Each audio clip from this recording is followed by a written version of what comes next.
Well, ladies and gentlemen, I'd like to say hello and welcome. Welcome to a fresh, brand new edition of the program ASHFORD GARLEY It's on British Radio Africa. Today is Monday, the 26th of June 2023, and it feels great to be back home. I'm coming to you from a different city tonight. One may ask, where are you? Big question. Let's find out. I'd like to say hi to Mr. A.B. Bobley. How are you, my brother? Anthony Gate is also in the house. But first, Alvin Perry, as always, Father God, we just want to give you the praise. We want to magnify your name. Blessed be your holy name forever. Lord Jesus, we are grateful to you. And with that, we just want to give you thanks. Basi Yomplu, c'est qu'on lui a épelé. Jira c'est tout pas yégué. C'est bon bleu dans un quoi non tu l'as dit. Mais il y a coup il a joué play. Dama no mo jimi ajire wo ko ya do bro. He doesn't eat iron, but he's definitely stronger than a lion. Some call him the mastermind, the golden voice of radio, Africa's media doobie-doo extraordinaire. As for the giant, then now you know me, Garley. Welcome to the show.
Well, lady and gentlemen, welcome to the show. Mrs. Lexi Brooks Roberts, my co-host. What's up? What good? Good evening, gentlemen. How are you, my fellow panelists? Good evening, Mr. Ali. How are you today? Can you guys We're hear better me? than good. Yeah, we can hear you loud and clear. Okay, great. Welcome to another Monday episode of Bridge Radio Africa with your host, Ashford, the Giant Garley, and our panelists, Pastor Idatus Ade and Dr. James T. Fitz. We have another exciting edition of Bridge Radio Africa for you tonight. Please make yourselves comfortable, grab your snack of choice or your drink of choice, and get ready for talking points. Back to you, Mr. Garley. Dr. Fisk, welcome to the show. How was your weekend? My weekend was great, Ashford, and hi to you and hi to my final panelist. I just want to say hi to people in the listening and viewing audience out there. And I just want to invite you to another explosive episode of ASHFORD GARLEY Live on British Radio Africa. Thank you. The Reverend Idatus Ade, welcome to the show, my brother. How was your weekend? Wonderful. To God be the glory. Greetings to all of you Liberians out there and wonderful panelists. Happy New Week. It is my hope that God continuously sustains us in our efforts. God bless you. Thank you and welcome again to the Bridge Radio Africa. Okay. Well, again, we'd like to say a big welcome to our viewers. Again, you would have been somewhere else than that. Here at Bridge Radio Africa. With that, we want to just appreciate you. Madam Human Throw Krenka is in the building. Anthony Gade is also here. Elvis Morris, one of our regular listeners, is also here. Lemons Shop, it's been a long time, my brother. It's been a minute. All right. Yeah, go again. And AB Bobley Oh, yeah. again is yet in the Twin City. And with that, let us first take a look at the menu.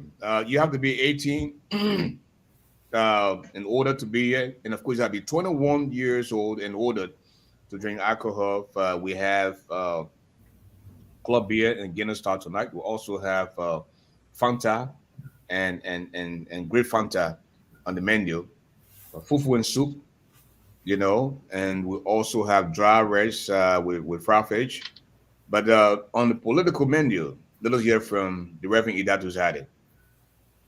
Well, thank you very much, Mr. Garley. Today, Liberia lost an iconic personality, Dr. Florence Chenoweth, who served as agriculture minister and a very high-profile UN personnel, an iconic visionary, a patriot, and a dedicated servant to her nation state, Liberia.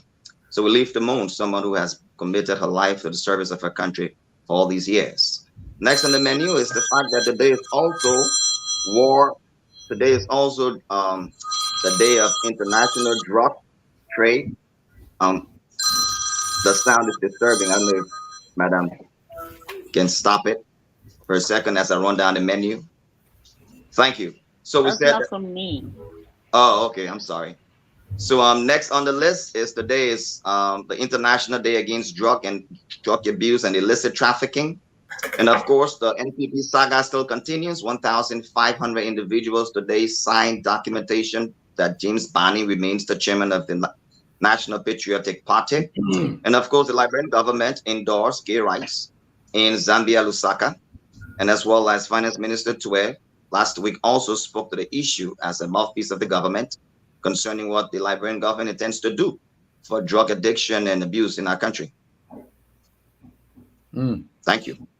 Okay, well, let us begin with the former Minister of Agriculture, someone with impeccable credentials that we lost today.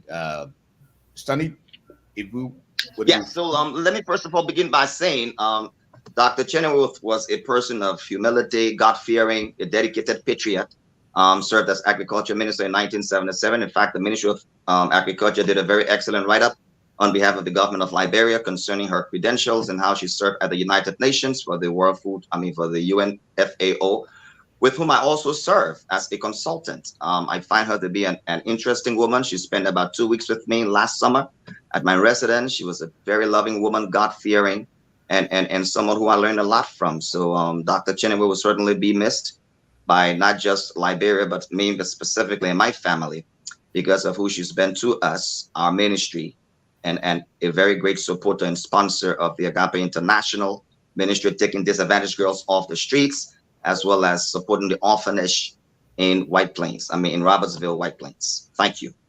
Okay, Dr. Fisk, you want to chime in on Dr. Chenoweth?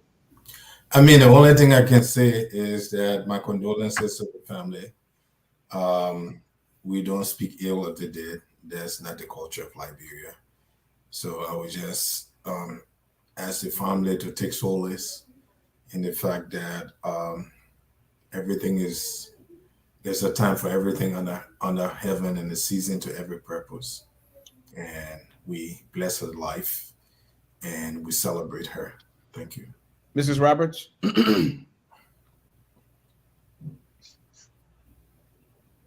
Thank you, Mr. Garley. Yes, on behalf of the Liberian people as well, I would like to add my voice to extend condolences to her family and to the Republic of Liberia and the world at large. I know I didn't know her personally, but I've heard of her. And during my childhood years, from the years that she served, I remember we were served food at school. So that's a great legacy to know that under her ministry or her tenure as a minister of agriculture, she made sure Liberian students or young people were fed. and as I'm sure the country at large. So thank you all for thanks to her family for her service, and we wish them all the best Uh, and comfort and strength. Okay, well, Coach Q, welcome to the show, and you want to chime in on the former finance agriculture minister.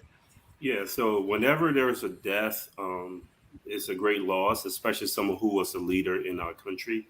I do not know much about the lady, but anytime someone has a long-standing history of service to people, that's a great thing. That's service is the greatest gift we can give to society. So I condolences to her family, her loved ones, and may her legacy live on. Okay, and we at Bridge Radio want to extend our condolences to the bereaved family. Again, this platform belongs to Liberia and women of her caliber who served this country for decades. Uh, we ask that God protects and blesses her soul as she uh, goes to the great beyond. Okay. I don't know what's up Thank my you. voice. Let me get started. I'm in this new location and I'm trying to get adjusted to the weather and stuff like that. Well, today is National Drugs Day in Liberia. Uh, who would have thought we're going to hear from the president of Liberia? But today he was on with the Barrett challenge. You know the red Barrett challenge. He was on that all over the place. When our youngsters are dying every day from drugs, and we saw one of the candidates, Ambassador Joseph Human Boyka, uh, who's called Big today, and he said he was going to wish war on drugs. You know, drugs is killing our younger brothers and sisters, and we ought to do something about it. We know last week we heard from the president through his finance minister uh, talking about taking care of the drugs problem and helping the youths with insisted days. But my question now is why waited after 5.5 years? But just before we touch on that, I will bring in the former vice president. Today he was at his offices or their offices, and where he tried to talk about the National Drugs Day. Following that, we'll go to Idatu Sided and then work our way around the room. The correlation between substance abuse and crimes is equally worrying, with the police reporting an increase in drug-related crimes. To support the overwhelming desire to continue using narcotics, these young people have lived in so-called ghettos strewn across the country, in cemeteries, on the streets, and unsavory places often result to crimes, including armed robberies.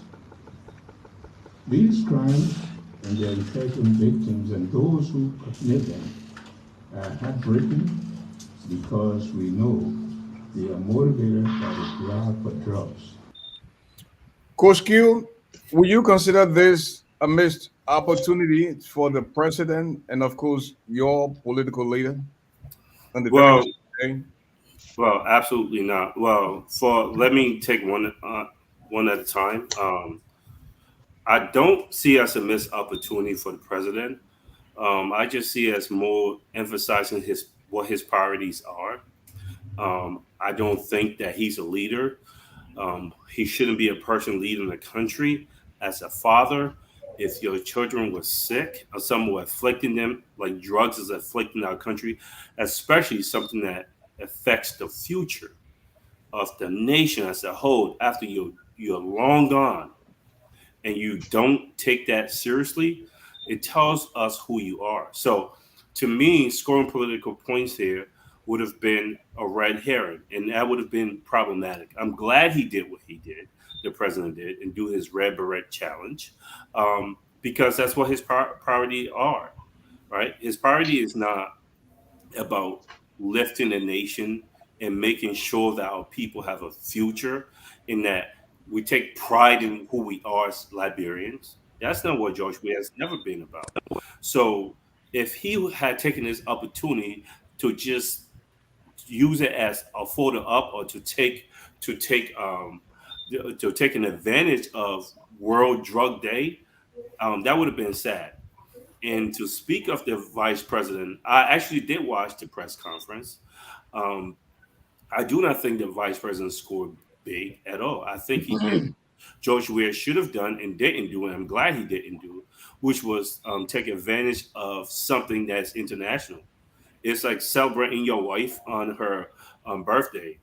No, you celebrate her all the time for the sacrifices she's made. So Yeah. I don't think that scoring cheap political points means 30 anything. seconds, please. The reason I mentioned, I'll close here. The reason I mentioned I watched the interview live, one of the reporters did ask the vice president a very important question. You were saying all this now, reading off the paper, barely lifting his head up, just reading off a script. Why didn't you? We always have drug problems. We always have problem with the youth. How come you didn't address that when you were there for 12 years or you're in government?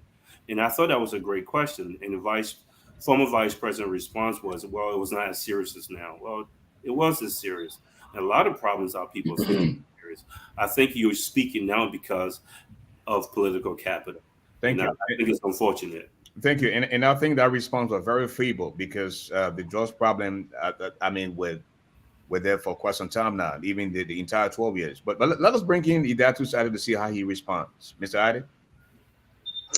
Well, certainly it was a missed opportunity by President George Weah, who certainly hasn't prioritized this issue of drug as a national emergency, as stated by the Vice President Joseph Boyka, who presented a researched statistical analysis of our crisis. 2 in every 10 Liberian youth using drugs, 13% of our population is being impacted by drugs. When you look at this issue as a national emergency and a national security threat, that warrants an immediate response to it. And what the ambassador did today was to lay out a very clear and a simple plan to address these issues.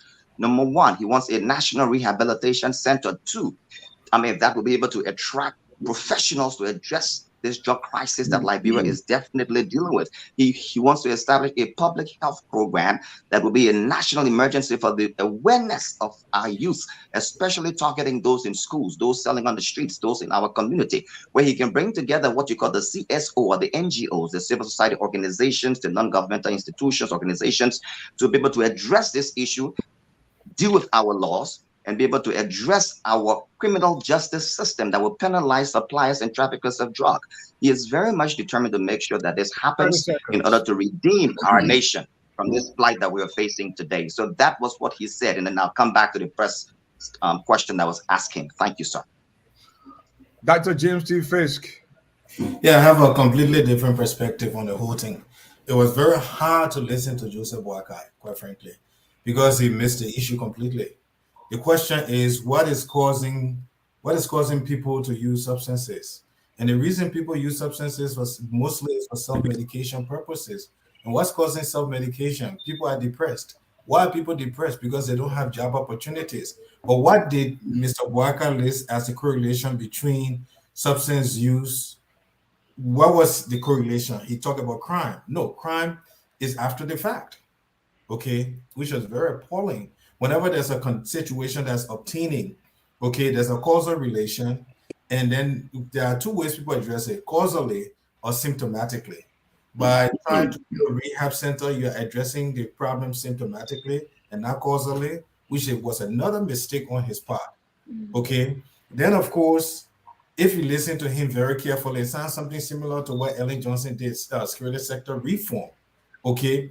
Not understanding that when you talk about security sector reform, it's about creating job opportunity. Did you create job opportunity for the people and they didn't go and take advantage of that, and then subsequently they decided to use drugs? The issue of drugs, if you study it very critically, is a demand issue. It's not a supply issue. Look at the United States. They talk about the fentanyl crisis in America. 30 Where is seconds, please. fentanyl being produced? In Asia. But the crisis is in the United States. Why? Because it's a demand. There's never been a supply problem. If people don't ask for something, they will not receive it. And the reason why people are asking for something in Liberia, if Waka has not understood why, that people are depressed because they don't have jobs. He doesn't deserve to be president.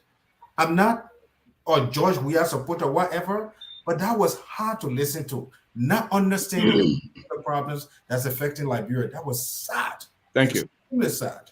Well, folks, if you're just joining us, this is ASHFORD GARLEY Live on British Radio Africa. Mr. Toga D. Riches, how are you, my brother? It's been a minute. Just sure you're having a great time tonight. 1L, Crystal Man, how are you? Anthony Gedd, the rest of the crew. Abraham, that's Gibson. Let us show who you're doing also favor by sharing the video. And besides, man,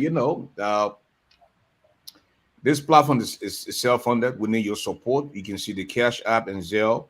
You can chip in any little thing just for the maintenance of this platform. Those of the ANC supporters, the GMB supporters, the CDC supporters, and the Gun Club. This platform belongs to Liberia. What is true that we don't support any political party, but when the newsmakers are in the news, we ought to share the news. Mrs. Letty Brooks Roberts, George Weah, through his finance minister, is saying that they are now ready to tackle the problem, the drugs problem in the country. You wait until 5.5 years. When Finabono coined the name the Rescue Mother, that's when she was distributing 10,000 Liberian dollars to our brothers and sisters who are using drugs in the various ghettos in Liberia. And because we are 3 to 4 months away from elections, you want to score political points, and you're talking about tackling the problem. In credit to Dr. Fisk, no job opportunity for our young brothers and sisters. There's no rehabilitation program for them. But you come here to tell the people just because we are a few months away from elections. What says you? I say exactly what you say. When you wait till now, at the end of your term, to start fixing an issue that should have been tackled, and also that you have contributed to. Yes, it has been under the previous regime, as stated, regarding the former vice president who spoke to the issue. And while we applaud him, but this stuff started before this new government. This government has enabled them even more. Why is it that you have to have young people in the streets every time you come around just talking nonsense? That tells you they either are less busy or they have some kind of influence, and most of the time they are. And either that, or after they have come and cheered them on, they give them a little something. They go to the ghettos or wherever they get their little binge or their fix from. And I also want to reference in this current government that there was an issue with some drugs where a security person reported on an issue. She was taken to the Senate, and they asked her to say who was it that was issuing or peddling the drugs, because it was a representative or senator, I think he is. This lady was under pressure not to talk, and she passed out. 30 seconds. So up to today, maybe other people have heard more about it, but I haven't heard what became of that case. But it's been said, and it's, I think, an open secret, as I've been told and heard, that this guy sells drugs, or he is the provider, and these guys, the young people, are the sellers or the takers, or both. Thank you. So the cause of any problem, you must go to the root cause. As Dr. Fitz said, what's causing them? They have nothing to do. They're not working. They're not in good schools. And may I add, in schools right now, right here in this country, they're asking people to register for You have preschool. 10 seconds, Mr. Foundation matters. Mhm. So yes, it's a little too late to try to fix a problem that you should have fixed when you started because it was there. So thank you, and I think it's just a travesty that these people try to whitewash issues that need to be fixed. Thank you. Well, before we move on to the next segment, we're going to go around the room and give each panelist one minute to chime in. What, Coach Q, tell us about President Cummings' first 100 days in the office. How will he tackle the problem of drugs in our country? Before that, don't go away, folks. Keep listening, and let us take a word from our sponsor. Grace, Grace. Hems vocal, Liberia number one vocal, Liberia number one, right? Okay. The phrase, a new sheriff is in town, does not only belong to law enforcement. How about the introduction of Liberia's premier vodka, a quality and customized liquor for all occasions? Try the flavor of your choice. Hems Vodka, Hems Honey, Hems Bitter, and Hems Original Vodka. Hems Vodka has no hangover. That's why they say Papa drink, Mama happy. Hems Vodka is sold in all stores, shops, supermarkets, and entertainment centers in Liberia. For wholesale, contact Hems Vodka at 0777 001114, 0777 000 979. We can also be reached via social media on Facebook and IG at Hems Vodka or www.hensvodka.com. In the United States, please contact Hems North America Incorporated at 610-543-9289, 484-888-1622, 484-755-8411. Hems Vodka is approved by the U.S. federal government. Hems Vodka brings out the real man in you. I tell you in my boy, in my blood, every time when I say. That's right, Papa drink, Mama happy. Well, Coach Q, President Cummings takes office in January of 2024. Tell us about some of his plans in the first 100 days. Drugs, our children. Yeah, so Mr. Cummings will not just pay lip service and use photo ops and opportunities just to speak on it. Mr. Cummings is really, truly passionate about the future of our children. So what Mr. Cummings will do is tackle the root causes of drug addiction. Okay. Yes, it is mostly a demand issue, but there are reasons why our kids in the volume that they're going toward drugs. One thing Mr. Cummings is going to do is provide job opportunity. Despair is part of the reason why these kids are turning to drugs. They don't have jobs, they don't have a future. Mr. Cummings will make sure that he create low-skilled jobs so our young people, so many things that we can do, and to borrow from the United States and what they did during the Great Depression, clean those buildings, build new homes. He'll do a lot of things. He's going to hire professionals, drug professionals, because we know just saying no to drugs is disrespectful to what drug addiction really is. So what Mr. Cummings is going to do is hire professionals. We have many Liberians who are professional there. He's going to invite those people home to take care of our people, put them in a rehab center for the ones who are on, and start programs to prevent new people from getting on drugs. But he will tackle the problem and not pay lip service like other people are doing, try to score political points. Thank you. Well, Idatus, the Liberian man would say, ever since you're not doing nothing, that just now you would do nothing. According to the press conference, your vision bearer, your boss, the external bearer of the Unity Party, they said the drugs business was not too, it it was not too much as it is now. I thought when something starts, you got to get rid of it first. You wait till the thing get out of hand, and now ghettos are in all 15 political subdivisions. Grand Jidit, Nimba, Bong, Lufa, Kipman, you name it. President Joseph Newman Boyka, first 100 days in office. What would be his approach? Well, let me tell you this much, Ashford. I heard Dr. Fish say, the issue is not the drug, the issue is jobs. So make no mistake, we live in this great country called the USA, and drug is still a problem in the midst of the proliferation of jobs all over the country. So we need a holistic approach to be able to address this issue, and not just jobs. We live in America. Fentanyl is an issue.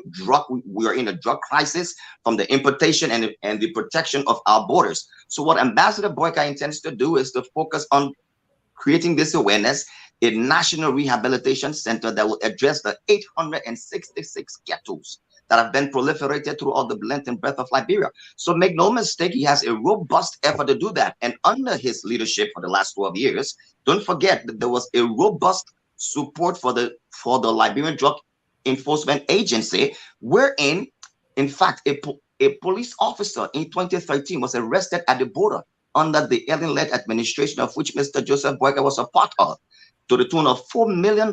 They were also arrested. Don't forget, we also had I think it was the Chinese man who brought some money in the country for money laundering, and that was also intercepted. So the Ellen Johnson Sirleaf government, of which the Honorable Joseph Boyka served as vice president, had a very robust plan to address the drug crisis, compared to this government that came to power, that have completely abandoned our brothers and sisters, that they are now calling that name, which I will not call. It's quite embarrassing. $2 million was given to this government to be able to support our brothers and sisters being victimized by drugs. They cannot account for this money. Zoga Wilson told the whole world that up to now he's only collected $28,000 and is looking for support in this regard. So we have been supporting this effort in the national endeavor. 30 seconds. Time. Okay, Dr. Fisk, I'm pretty sure you're going to disagree with these two gentlemen. Oh yeah, I definitely disagree with the Reverend.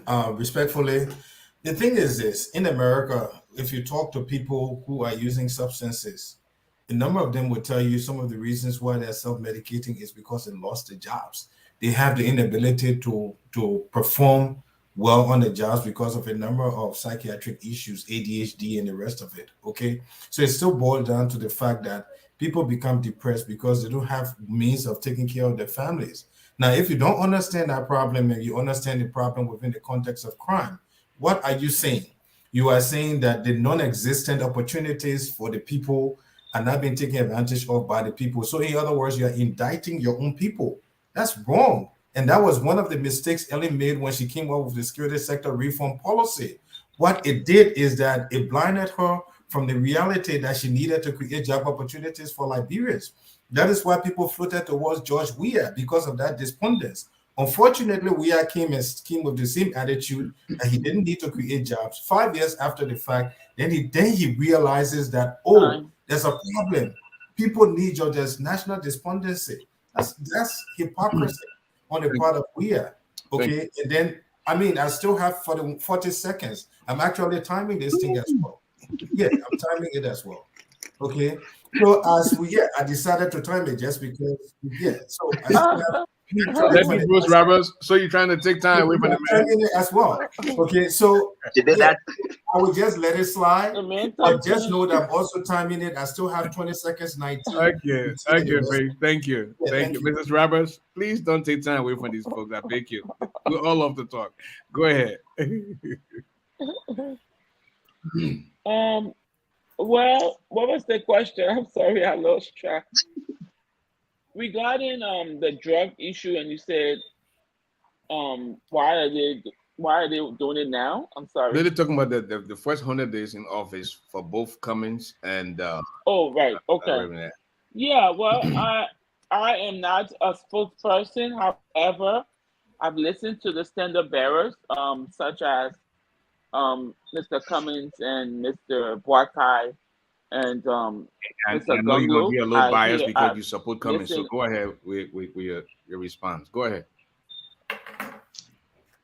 No, I listened to the young lady, Madam Brumskin, and it's not about being biased. It's just hearing what someone tells you. First, they're going to look at some of the policies that are on the books. They're going to address the young people. Our young people are the future, and if you cannot help them, you're not building anything, okay? Because you have to have a great foundation to build, and you build up. So these people are priority. There are many other priorities that they have that I cannot say in one minute. But I'm sure if you went to the CPP page, you'll get them. You still have 30 seconds. Mr. Boyka, I don't know. So you still have 25 seconds. My alarm went up. Okay, so yeah, Honorable Boyka, all I hear is arrest. So in what is he going to do in those 100 days? How is he going to tackle them? I'm not sure. I know he's concerned about the agriculture, which is one of his past experiences. So we look forward to all of these proposals. We'll see who can hold them up. Okay, thank you. You might want to respond for 30 seconds. Yes. All right, go ahead. Thank you. So I don't know if people listen to the press conference, with a sense of focus, but the truth of the matter is he laid out a plan upon his incumbency, what needs to happen. One, declare it as a national emergency. Two, set up a national rehabilitation center. Three, set up a national education program targeting students and youth in our country's community, in several other areas. He laid out a plan concerning his administration. And to you, Dr. Fisk, let's be very clear. Unemployment is not the only causal reason why people become depressed. That is clinically not true. And people become depressed. Number one, Liberia had a civil war for 15 years. So there are several factors affecting why people are using drugs today. So jobs cannot be the only reason why people are using drugs. While it is true that employment is important in the socio-economic and development of our nation state. So jobs cannot be the only reason why you're highlighting people are using drugs in Liberia. Let's look at the trauma from the war as well. Thank you. Can I respond? 30 seconds? Yeah, 30 seconds, and then before you Coach Q, come with 30 seconds. Okay, and Remy, I quite frankly disagree. People have to take care of their families. Okay, to be able to take care of family, you need jobs. People need to go to school or whatever. You need jobs. Everything you talk about has to do with the use of money. Okay, the absence of money. Even when most relationships break up, especially in Liberia, where women need things and you are dating someone and don't have the capacity to give them those things, oh yes, you will go outside to someone who has the ability to do so. Okay, so all of these things revolve around the ability to take care of yourself and take care of those people that you care for. And how do you do that within the absence of gainful employment? So I agree, it is a correlation, but it is the correlation of others that you have to speak of, because depression is secondary to unemployment as a reason for most of these things that are ongoing. Create jobs, and then you say, okay, people don't want to take advantage of it and they prefer to be in the street. You can't say that. It's untrue. Thank you. To a point. Before Coach Q comes, I'm sorry. It's a combination. I'm sorry. That's why I say it's a correlation, but it's the major. It's a major factor. Yes, it's correlation. But jobs is something that it's the high end and the low end. But yeah, jobs is one of the issues. Major driver. And people going through those kind of stuff. So some people are just so well, they have reached the zenith of their career or whatever, and so that's part of their entertainment. So that's one of the echelon of drug problem. And then the people that are so low, they have no other option. What they say, when you low, how low can you go? When a man who was down fears no fall. So they tend to self-medicate. So I agree there. Coach Q. So we keep talking about self-medication, and it's a very, very major reason why people do drugs, especially narcotics. And when I speak of narcotics, I'm just talking about highly addictive drugs. So when people are in complete despair, yes, they're going to turn to drugs for self-medication. Some people turn to it for entertainment purposes, but when it's on the market as it is in Liberia now, is a really bad thing. I really wanted to say this. It is easy to read off a script. You have to be passionate about the future of our people. You know that you're passionate, a person's passionate about something, a man's passionate about something, but how much he talks about that. I will ask the audience and everyone else to look at the background of the former vice president. What is he passionate about that has to do with young people? How is he shown that in his past history, in his life? It's easy to put your head down and read off a script. No one accused that vice president of not knowing how to read. I'm saying this is not a priority for him. Look at his arrest, his acronym. There's nothing but drugs. Young people is not at the forefront of this man's brain. Just look at his past history. Let's stop pretending here. That's a major problem. Let's stop doing that. Thank you. Okay. All Well, right. let us segue now to our next segment that has to do with Can I get 30 seconds, Ashford? that. I thought you had 30 seconds That's already. fine. Go ahead. No, I Okay. didn't, but go ahead. Okay. The finance minister, Samuel Toure, last week reported that the government of Liberia pledged to come up with a plan to address the youth drug crisis within the next 60 days. And with this segment, I will begin with Dr. Fisk on this one. I mean, you have 5.5 years. You never talk about getting the folks this help that you are talking about now. But you have Finabono calling the name, the rescue mother, going around ghettos to ghetto, distributing 10,000 Liberian dollars. And quite frankly, some of those guys came out and said, you know what? I burned the money. The same day she gave me the money. We really don't need money. We need to be rehabilitated. To contribute to society and stuff like that. You know? Mm-hmm. And so somebody under the laugh is saying it's because of no jobs. That's why the kids are on drugs. Dr. Fisk?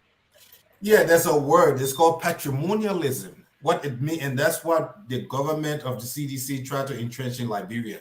That's when the patronage system. In other words, you get people to rely on you to build their houses, to provide food for them, as if to say Liberian people are chickens. These are individuals that they're not crippled. There's nothing wrong with them.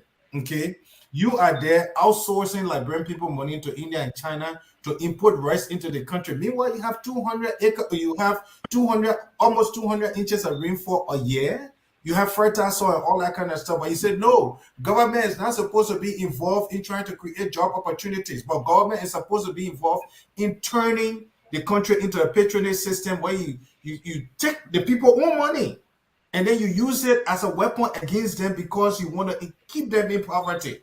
Okay, so you've done that, you've done that crap for 5.5 years, and then you realize towards the end that this increased despondency, because once you give the person house but you don't give them money and then you buy their shoe, do all of that stuff, it doesn't make any sense. Empower the people, create jobs in the public sector. You say you can't do it, so you come back after the fact to say, oh well, now we realize. That is what I saw that barrier challenge.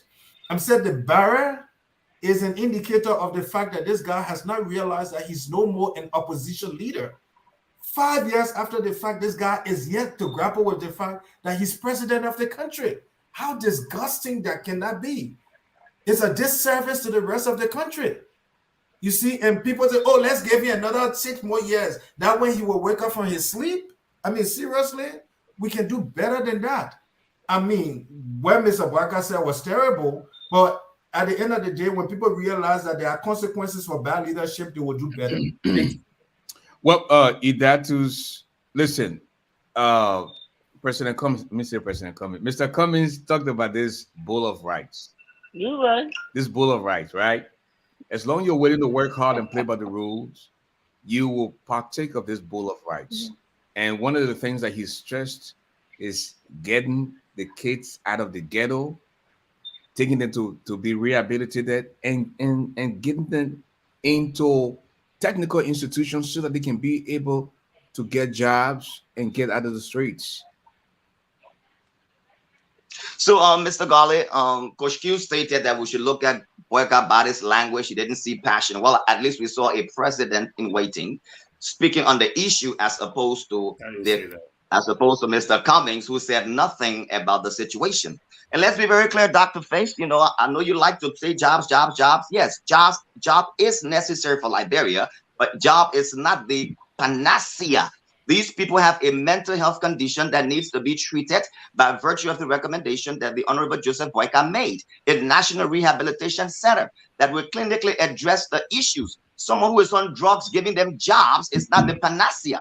We are chronically, completely destroyed by the infestation of drug addiction in our country. So that group of community of people, our Liberian brothers, they need to be clinically addressed, and then you can transition them to employment. But it's not just giving them jobs and hoping that they will stop using drugs. That's absolutely clinically wrong. Jobs is a cause or effect, but it is not a panacea to clinically addressing the issue they are dealing with. Now, Mr. Garley, regarding the bowl of rice issue, you know, my friend Coach Q stated very clearly that there is no passion and there is nothing in his background in dealing with these issues. One thing I'll let you know, he worked in government and he did socioeconomically and holistically with the affairs of the Liberian people. So you can't tell me that working at Coca-Cola factory, Mr. Cummings was working on drugs. Please show me that record as well. So let us not make points here because you want to be politically correct. But the fact remains, the bowl of rice is too small. We want to be a part of growing the rice in our own country and benefit from that rice, not eating what government has given us. We want to not be spectators in our own country as Liberians. Thank you. Coach Q? Yeah, I like a bunch of non sequiturs. I don't even get that. He's supposed to be in Coca-Cola and working for the government. That's not what he was doing. For those of us who spend our entire lives working with young people in the community, I understand where he's coming from. Yes, indeed, you should be passionate about whatever you're serving, especially when you're serving people, especially when the decisions that you make can directly affect how the future is going to play out. Okay, when you listen to a Mobile Malou talk about people come to the headquarters and you're going to be charged, it tells you that you're dealing with a president who does not get it, a president who should not be leading our nation. Yes, drugs and jobs, even kids in high school, jobs do affect them. Look at the social economic backgrounds of people in the United States who are on fentanyl. Okay, when you come from a certain background, you're more prone to be addicted to drugs because you're going to participate in that based on how your family life is. Socioeconomically, it can predict who stands a higher risk of being hooked on drugs and who don't. Okay, what I said was I didn't say look at his body language. The last thing I want to do is look at Joseph Boyka's body language. What I was saying was his body of work from 1975 since he 73 since he entered government. He has not put young people first. Putting young people first is putting the nation's future first. He has not done that. We are talking to a man. We're talking about a man, Mr. Cummings, who surrounds himself with people who are passionate about the future of our people. 10 seconds. 10 seconds. He's done. Okay, Mrs. Roberts. Yeah. I have two observations. For one of them is that when I've listened to Charlene and Mr. Cummings, they don't encourage this praise singing. Where you can tell, like I said earlier, the young people are just there. It's like I'm here to sing for you so you can throw me some crumbs. And that's a problem. Why do you need someone to sing the same thing over and over in a press conference, or you holding a meeting and they do the same thing 10 times? Why? They just want you to notice them, that I'm here. I was the one singing the most. I was the one cheering the most. So I noticed Mr. Cummings doesn't like that. I see he, tries to stop that because you're enabling. Enabling someone is a problem just as much as not helping them. So the other issue I want to speak to is to the current vice president, the former vice president, who, for a person who's been in leadership, I don't think, yes, we need script to guide us, but on some issues you can be passionate, like, talk extemporaneously without even looking at the paper. He knows that's a problem. He could have addressed the, speak on the issues that he probably want to build on because he has it scripted. I can understand that. But it's like, I had to like push in, increase the volume to hear him. Again, it's not a disrespect, but I don't feel the passion. If I was saying, I'm not encouraged when I hear him. So it's like I'm just doing this because it's the very right thing to do. But he's not getting time. Thank you. Well, Dr. Fisk, if you were to provide some type of solution, we have almost 1 million of our little brothers and sisters under the influence of substances in all 15 political subdivisions. I know one of the things that people take for granted is you always talk about job creation. If you had the opportunity to speak to both Ambassador Boycott, Cummings, or even perhaps George Ware, what would your message be to them? Okay, let's don't take my word for it. Let's take Joseph Boycott, right? Joseph Boycott said that there's a correlation between crime and drug use. So let Joseph Boycott answer what is causing crime. When we talk about crime, what are we talking about? Stealing, killing, and all that kind of stuff, right? These are crimes, especially stealing, people jacking people's cell phone and the rest of it. Why are these people doing these things? The first law of nature is the law of self-preservation. If someone don't have a means to eat and they do the rest of it, they are definitely going to go out there and try to hustle it from other people. It doesn't justify anything, or it just tells you that there's a reason why people are involved in crime. And the reason why people are involved in crime is because of limited resources. And how do you provide those resources? Through job opportunities. Anybody who has ever had the opportunity to talk to people who are into substance use, there's a small percentage of people into substance use merely because they are hanging out with other people.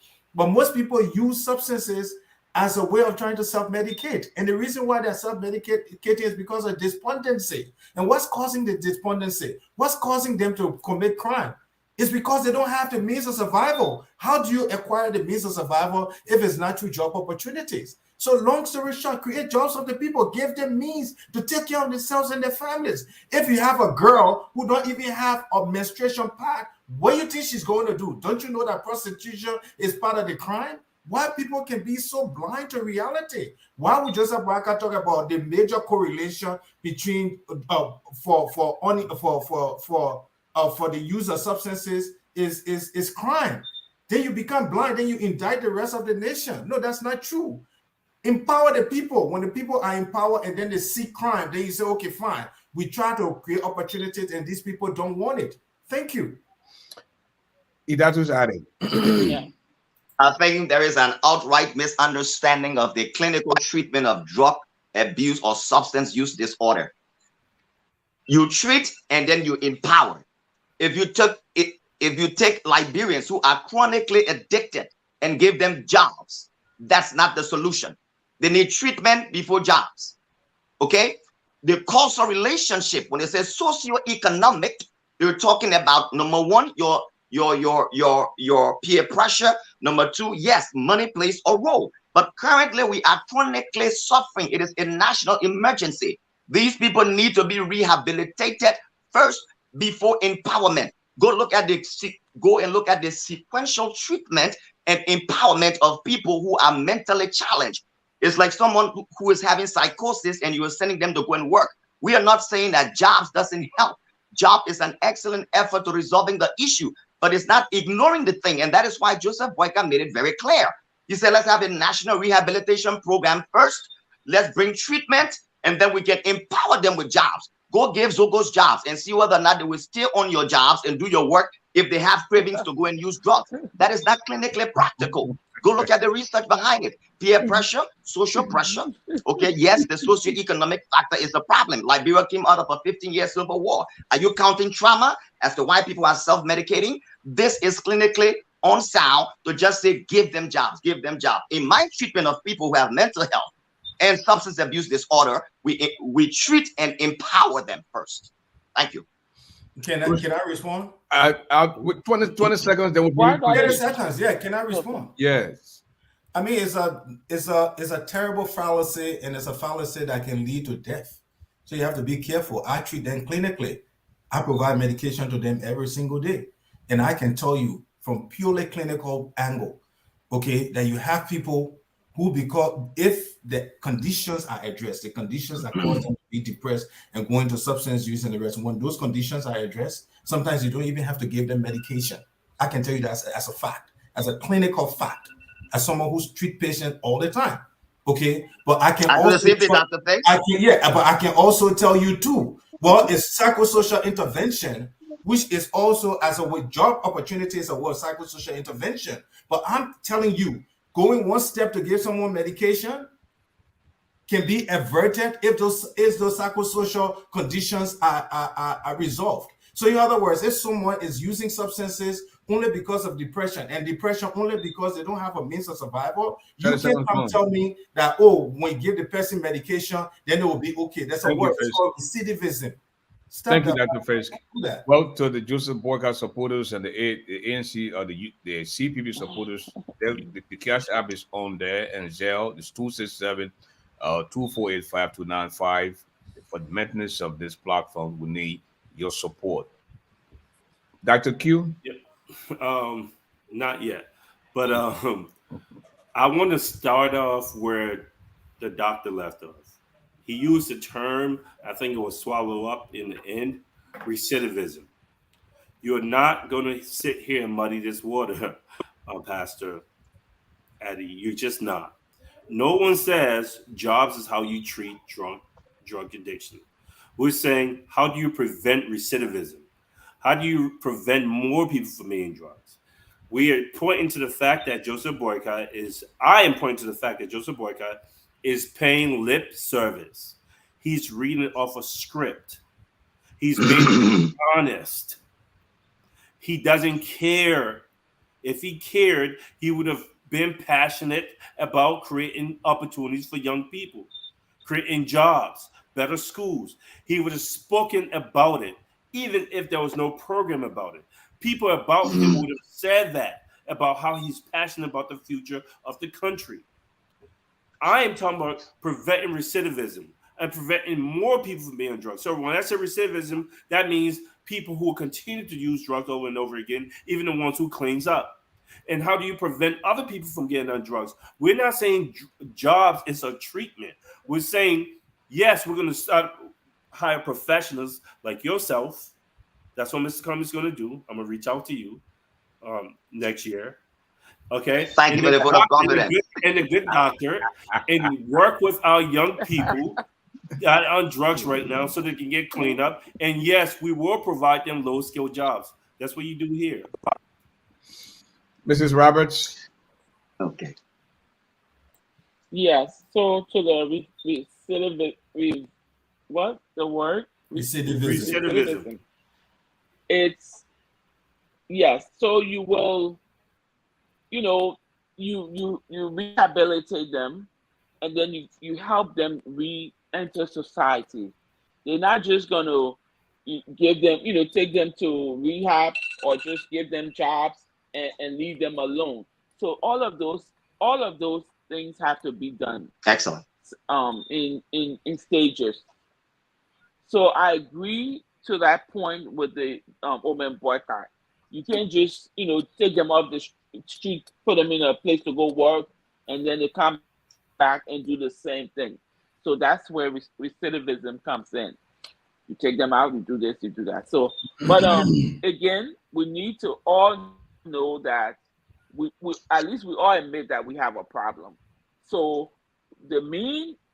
as you always say, the elephant in the room is we have a head of state, correct, right now, whose priority was not to address such an epidemic in his country, but he's there looking to be reelected. What have you done so much that you should be reelected when your children are outside? It's like me sleeping soundly when I know my kids are outside. I don't know what they're doing, who they're hanging with, what they're eating, what they're drinking. You're not a good leader. Thank you. have not set any example. Thank you. If I can borrow 10 seconds, please. No, let me bring Idatu wanted to respond. I will bring Idatu. You need to respond. You comment, and then we'll go to Facebook. Idatu. So actually, let's be very clear. The Honorable Boyka today, when he spoke, he was not saying jobs is not a part of helping to strengthen the socio-economic sector of our country. He understands that drug addiction is a national plight, and he's passionate about doing something about it. So he is not against employment for our Liberian brothers and sisters. But the fact of the matter is it has become a national emergency. And in fact, he stated it is a national security threat that our brothers and sisters are being victimized. 2 in every 10 Liberian youth experiences drug use. 13% of our population experiences a complete disaster because of drug addiction. So he's passionate about this, and that is why he has laid out a vision how to address this issue, compounded with his vision for agriculture, roads, education, sanitation, and tourism, so that we can all be proud of Liberia, in the words of Willamar Talbot, a wholesome functioning society. Thank you. Okay, Q, then yeah, real quick. So I'm not going to allow Dr. Fizz, not Dr. Fizz, the pastor Datches to create a straw man. No one says that we're not going to address substance abuse. That's not true. We're saying Mr. Boyka he's not passionate about doing the things that will prevent drug addiction from happening. Secondly, he does not understand the economy. Joblessness is a bigger national security risk than what we're talking about right now. And because it will put more kids into despair and into drug use. So we need someone who's passionate, who history shows that they're passionate about doing the things they claim that they're going to do. Simple as that. Someone with passion who we know will do the things they claim they will do, or they have done the things. Thank you. I will have Dr. Faye respond to both of you, and then we move on to our next segment. Dr. Fisk. Yeah, the thing is, look in communities, poor communities where you have social uprising. What do you see? What's the next thing that happens? You see looting. What are people looting? Because they want to have access to goods and services. It's just that simple. And the coach just told it out of my mouth. The biggest national security concern facing Liberia is not drugs. It's actually joblessness. Because at the end of the day, you have to ask yourself, what are people using substances? That's a root cause. Are there people using substances only because of leisure? I don't think so. The percentage of people that I see who are using substances only because of leisure versus self-medication is always higher. Okay, so what's causing people to self-medicate? Usually it's depression. What's causing people to be depressed? Is it because they are committing crime, or is it because they have the lack of access? The lack of access is a major problem. Solve that fundamental problem. The best way to solve that fundamental problem is by creating job opportunities. That's all I'm saying. So if you don't solve the problem, I always tell my patients, all the medicine in the world, you give somebody hydroxyzine, abuse spot, and somebody saw somebody shooting somebody, medicine is not going to do anything. They will still be depressed. They will still be anxious. To solve the problem, why would I come and give you all kinds of medication? And at the end of the day, one of the reasons why people say, oh, how come in America people got jobs and people not depressed? No, most of the people that have jobs, there are other reasons they are depressed, because sometimes they're not meeting up to the standard, and it still comes. So it still centers around joblessness. In a situation of Liberia, people have to take care of their loved ones. Why you think driving most girls into the street, into prostitution? You think they're happy to be prostitutes? They are not. Solve the problem. Thank you. Well, at this time, Mr. Garley, 30 seconds. Just 30 seconds. Then we'll go Mr. Garley, in my practice that I currently manage, one of my psychiatrists that normally dispense Suboxone, he left. So we were looking for another psychiatrist to dispense Suboxone. We had a boatload of people who are working and were very devastated because they weren't getting their Suboxone on time so that they can maintain their jobs.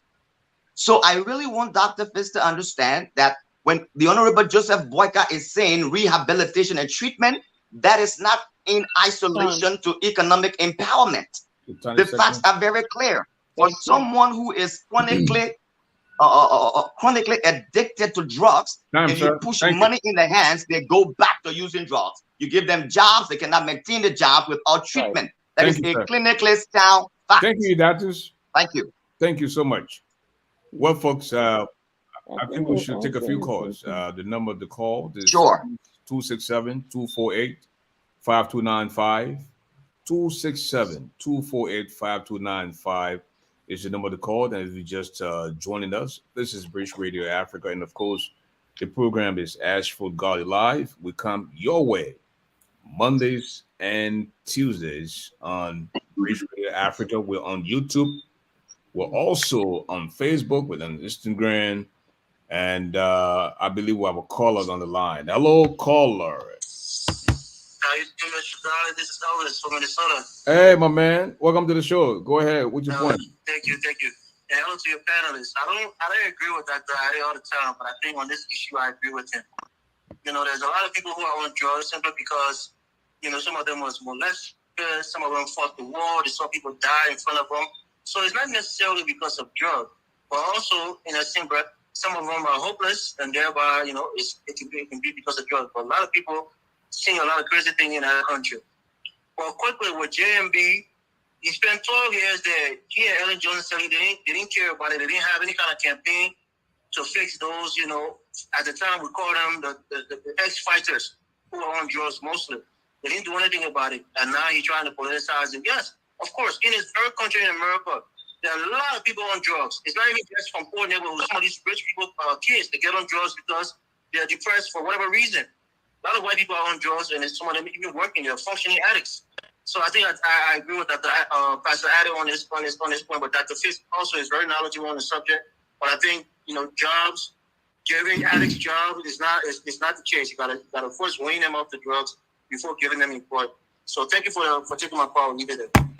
Thank you. Okay, that's the voice. Yes. Mr. Garley, while you're waiting for your next call, I just want to welcome few of our viewers. I think there's some newcomers. I see Miss Jacqueline Robinson Cooper. I see Mr. Martin W. Brown. I see Miss Esther Clark Fredericks. I also see Miss Henrietta Kima Morgan. And last but not least, I see Numope Tiegunda. Well, thank you all. Welcome to British Radio Africa. And Henrietta Kona Morgan is my childhood big sister from Jalatown. I'm pretty sure she's in the Twin City as well. Henrietta's been a long time. I'm sure you're having a great time here tonight. Well, 1,500 members of the National Patriotic Party acknowledged the support and the hard work of James Bani as their chairman. So there is conflict between James Bani and the Vice President Joy Howard Taylor. I will allow you, Doctor, to take the lead on this one. 2 minutes. Well, yeah, certainly today. I mean, today we had surrogates of the James Bani faction of the National Patriotic Party, stating that they have secured 1,500 signatures, affirming constitutionally that Mr. James Bani remains the chairman of the party, unlike Madam Joy Howard Taylor, certainly who is frantically attempting to secure the second term of President George Weah, happens to be standing or managing a party that is deeply factioned in this process. So as we saw today, the Honorable James Bani was part of the group that stood with Mr. Boyka, the Ambassador Boyka, as he spoke on the issue of drugs as a national emergency for our country, Liberia. So yes, we are certainly in for a tough time, a tough elections. and we're looking for a great informative expose. For that matter, that will bring the Liberian people hearts and minds to the direction of Mr. Joseph Yuma Boyka, our next president in waiting. Well, let us look at the strength of the NPP and the James Bani connection with Joseph Boycott. Coach Q? Yeah, so again, where I stand on this, I'm not going to move from this spot. I haven't moved for a while. It is, but what's democracy? As long as the process is picked or selected democratically, I'm all for it. If the people select Mr. Bonney as the leader, as the chairman, so be it. It's not about your job title, it's what the people want. With that being said, let's talk about what's going on in LP. And the United Party still using and pretending as if Musa Belli is not the leader of that party. And that's a major problem. So when we talk about what's democratically right, Mr. Bonney is standing with Mr. Boycott today, and no one's laying based in that. That is great. But I'm hearing a little echo. Is it okay now? Yeah, I'm hearing my echo. I'm hearing my echo. I'm sorry. I don't know. I don't know. Can you please it's a bad echo. It's a bad echo. But Young Lee Kagan is no longer the leader of LP. So if we're going to say in one instant that people Somebody got to divide this in the same space. Okay. Yes, that echo. But if now it's good. So let's be honest and let's just be upright, right? So if we're gonna applaud Mr. Bonney for what he's doing and say this is what the people want, we should do the same thing that's happening in LP. And Ms. Youngly Kagan Lawrence and the Unity Party should desist from insisting that she's the leader of LP because she's not. That's not what the Constitution says. The Constitution says there's another leader. So I just wanted to point that out, and I think that any democratic process is a good thing. Thank you. The manager read it in the series back. Hey, they coach it. Dr. Fisk. I mean, the thing is, if you have someone who's wanting to be president of Liberia and is telling you that the problem that is facing the country, the drug-related problem. No, we're finished with that. We're talking about. But there's something I want to say. Okay. If they are telling you that the reason why you have all of these problems is because of crime, and then let's empower the police more rather than trying to create job opportunities for people, then it's supposed to be a scary thing. People should be afraid and gravitate away from that person because you are trying to justify a police state. You are trying to justify 12 years of Ellen Johnson. So it's just a repeat of Ellen's security sector reform policy. And that's sad for the Liberian people. So as far as this whole issue of Joseph Bonney is concerned, let us understand. What's that? James Bonney. Let us understand what is the motive of James Bonney. Is it about trying to drive away support from CDC, and then where is he taking that support? If he's taking the support to Unity Party, then we have to understand what is the motive for that, because we just listened to a repeat of the policies of Ellen Johnson Sirleaf that Joseph Nima Boaka is intending to empower the police versus the Liberian people, or people that are extremely vulnerable because they don't have access to resources. Only the rich people, the elite in the country, have access to those resources and are plundering the resources to the detriment of the rest of the country.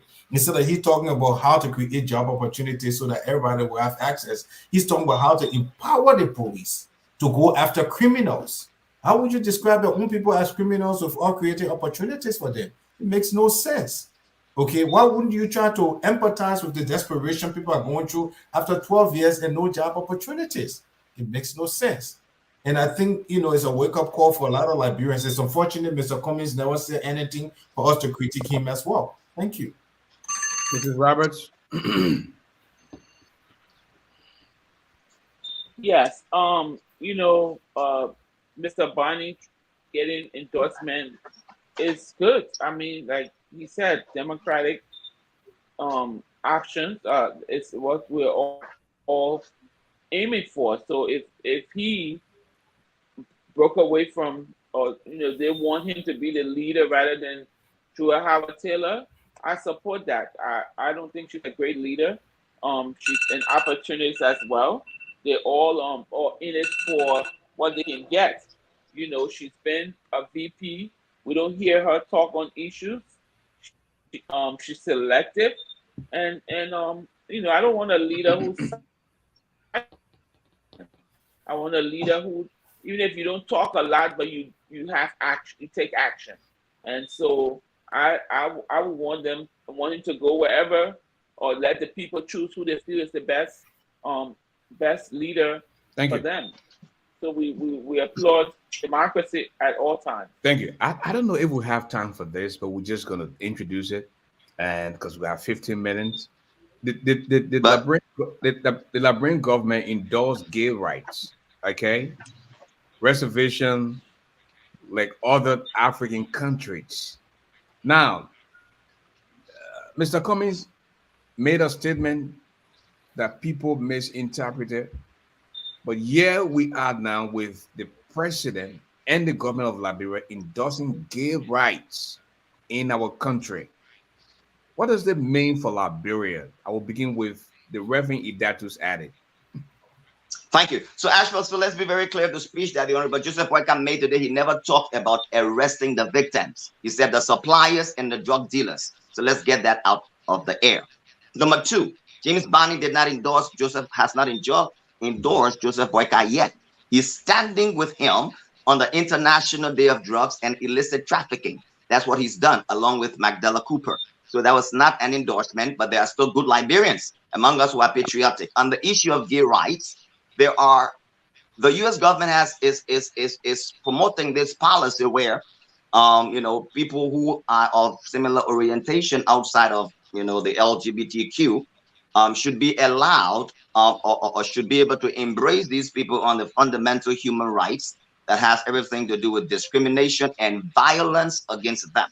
So what the Liberian government did, I want to believe, as the paper reported, some African countries signed with reservations, such as we're not against, people having these different orientations culturally, but we will not entertain violence against them because they have a fundamental right to coexist in this society, and not criminalize them because they have an orientation that is different from quote unquote what normal society or culture ascribe to.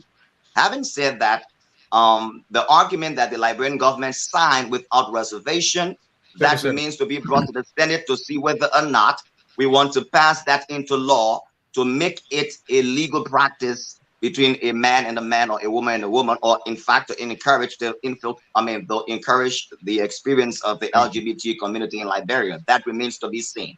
Thank you. Coach Q? Yeah, so I'm glad this came up. And this is where Mr. Cummings was trying to be this executive and this diplomat, and people try to hang him for it. And it always angered me when our people who don't live in these people's country, in these Western nations, say, "Oh, you said this, you were soft on gay rights." No, as far as the Western world is concerned, gay rights is human rights. You cannot say we're not going to afford people equal protection of the law. So Mr. Cummings was saying, well, I don't know how to deal with this because it's not our culture, and we strangle him. And here's the problem with that. And I understand why the Liberian government had to sign that. The problem is when you get this man saying and it's going hard against gay people, it is going to affect the type of jobs and people who invest in Liberia in the future. That's 100%.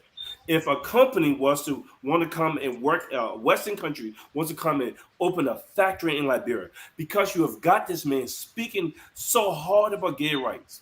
Even Barack Obama had to walk that tight line before he became elected, because it is something that people have to grapple with. Okay. And here is where this man was trying to be diplomatic, and our people did not understand that. And here's what I'm most ashamed of. The ones who did understand it and saw what he was trying to do and walk that fine line did not support him. It's only now that the Reverend saying, "Oh, Mr. Cummings didn't do that." For 5 years, his people was calling this man gay because he answered the question the way he answered it, knowing that the Reverend cannot speak against gay people in this country without him losing his livelihood. Okay, so Mr. Cummings was trying to be diplomatic about the subject that the Liberian government had to sign if they're going to have any working with Western world. Time is up. Thank you so much, Dr. Fisk. Yeah, when Mr. Walker talked about this whole thing about drug use, I don't remember him talking about. He spoke about it within the context of crime.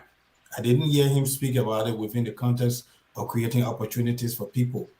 Okay, so that's the first thing I want to say. So if you talk about police and you talk about arresting the sellers and the rest of it, so how would you then describe people who are actually using those substances? How would you describe them? Okay, so he spoke about it within the context of crime. Okay, that's number one. Number two, let's address the gay issue. So that is hypocrisy when people sit and say, "Oh, Mr. Cummings, I'm not a Cummings supporter." Let me put it out there. But I would not stand, and even if people say something bad about Mr. Weir and it doesn't make sense, I will speak for him. But for now, let's speak for Cummings, because people talk all the time about Mr. Cummings being gay.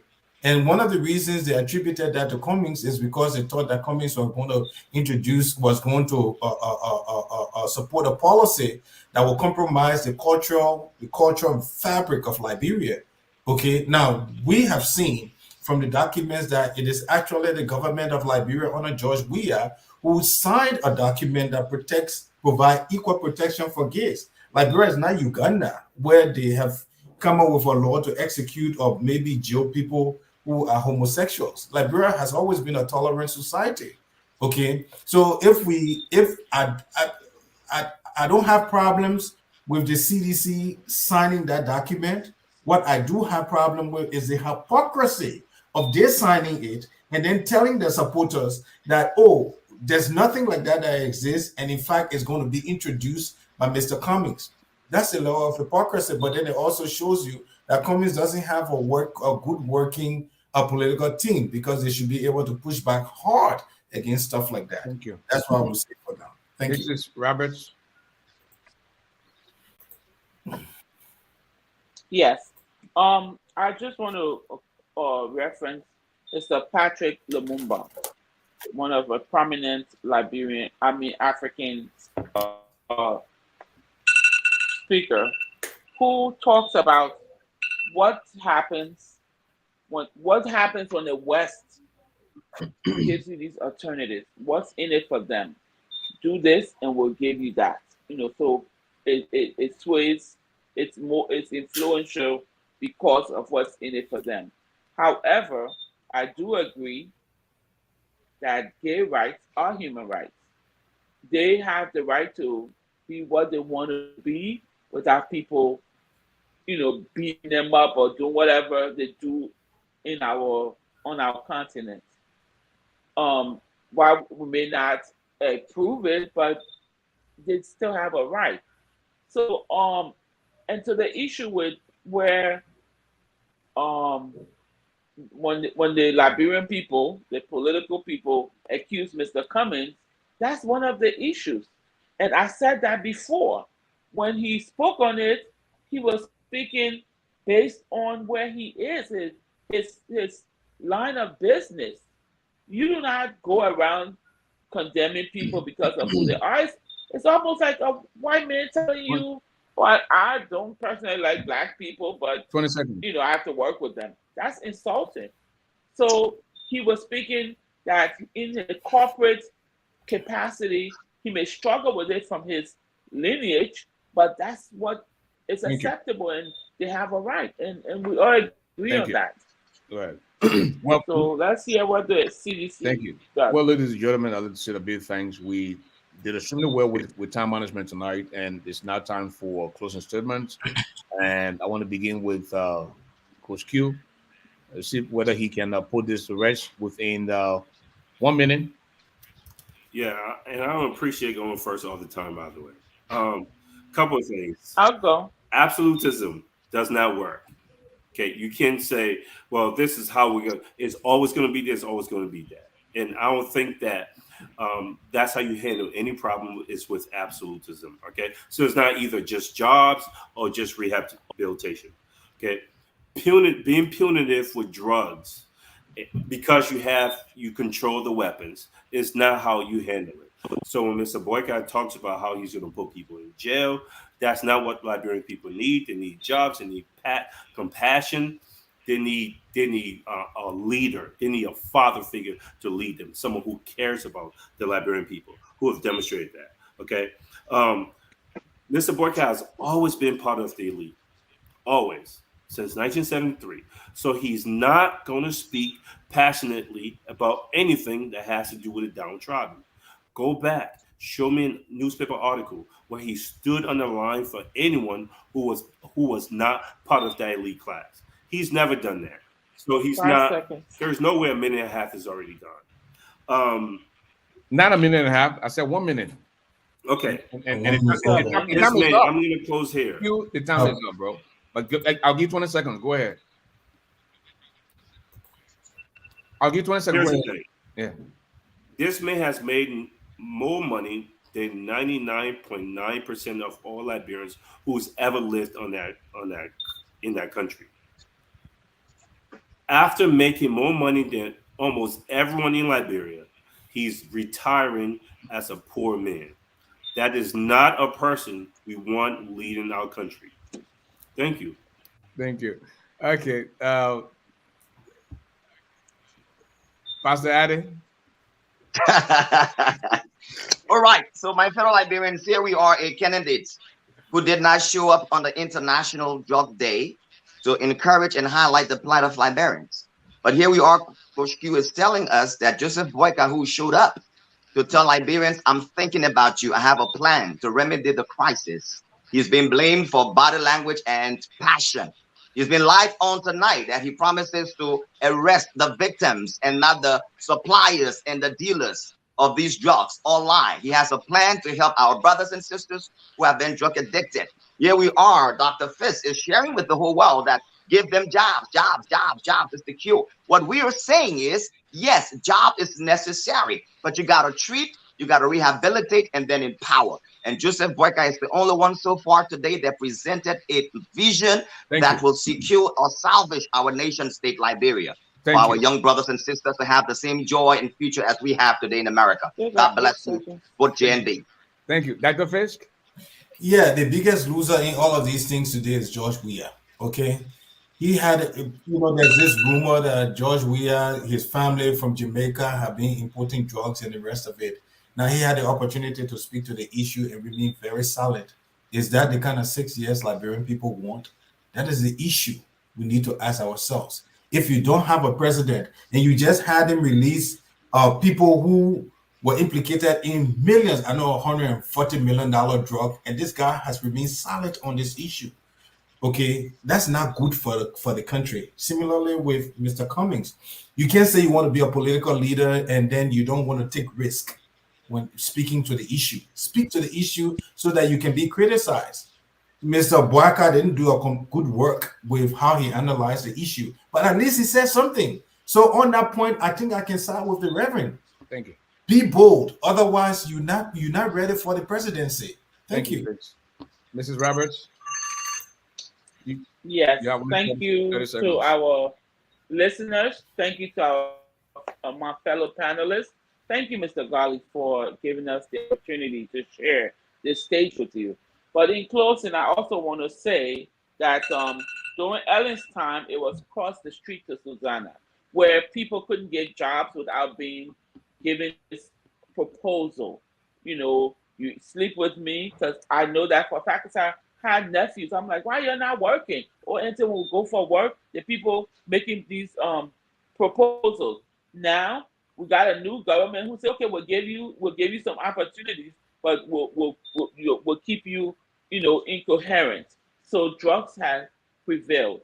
But in our next few months, before you decide who you're going to choose, make sure those people give you an opportunity Thank you. for your future, because you cannot go forward days.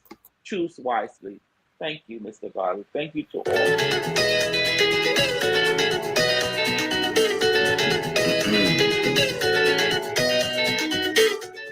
And folks, I'm afraid that's all the time we'll have to be with you. God willing, we'll be back tomorrow, same time, same place. Until then, please allow me to borrow the wordings of the wise man.